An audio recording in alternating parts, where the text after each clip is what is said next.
Hi everyone. ఈరోజు హిత్వికి vaccine ఉంది, తీసుకువెళ్ళాలి. అయితే ఈ మధ్యన వెయిట్ పెరుగుతున్నాను కదా అని చెప్పి ఏమైనా థైరాయిడ్ ఉందేమో చెక్ చేపిద్దామని బ్లడ్ శాంపిల్స్ ఇస్తే థైరాయిడ్ లేదు అండ్ షుగర్ కూడా లేదు.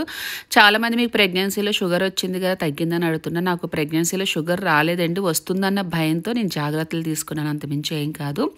సో ఇక్కడ హాస్పిటల్కి వచ్చిన తర్వాత ఒకసారి వెయిట్ చూసుకుంటే షాక్ అయిపోయాను. యాక్చువల్లీ వెయిట్ పెరుగుతుంది నేను తీసుకున్న ఫుడ్ వల్ల కాదు. నేను ఆర్థరైటిస్కి మళ్ళీ మెడిసిన్ స్టార్ట్ చేస్తాను, స్టెరాయిడ్స్ ఇచ్చారనమాట. దానివల్ల వెయిట్ పెరుగుతారు, హెయిర్ ఫాల్ కూడా అవుతుంది. ఇంకా హాస్పిటల్కి అయితే వచ్చేసాము. హిత్విక్ ఏంటంటే వాళ్ళ నాన్న ఉంటే ఎవరిని పట్టించుకోదు, ఎక్కువ ఆడుతూ ఉంటుంది వాళ్ళ నాన్నతోని. వ్యాక్సిన్ వేసినప్పుడు బాగా ఏడ్చుద్ది, కానీ తప్పదు ఇంకా ఆ టైంలోని.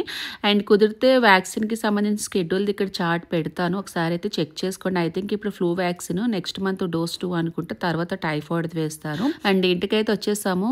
ఇద్దరికి సేమ్ డ్రెస్సెస్ అయితే ఆర్డర్ చేశాను. సో ఎప్పటి నుంచి అడుగుతుంది పూరిక సేమ్ కావాలని చెప్పి. సో నెట్స్ కూడా ఆర్డర్ చేశాను, ఎందుకంటే మస్కిటోస్ అసలు బైట్ చేయకూడదు. చెప్పడం మర్చిపోయాను, గవర్నమెంట్లో వేసిన వ్యాక్సిన్స్లో 4 అయితే అందులో అవైలబుల్ లేవంటండి, ప్రైవేట్ హాస్పిటల్లోనే వేయాలంటే. ఒకసారి అయితే మీ చార్ట్ లిస్ట్ చెక్ చేసుకొని మళ్ళీ ఒకసారి కన్ఫర్మ్ చేసుకోండి. పిల్లల విషయంలో చాలా జాగ్రత్తగా ఉండాలి, మస్కిటోస్ అవి బైట్ చేయకుండా చూడండి. ప్రోడక్ట్స్ ఇక్కడ ట్యాగ్ చేస్తాను, చెక్ చేయండి. That's for mini vlog.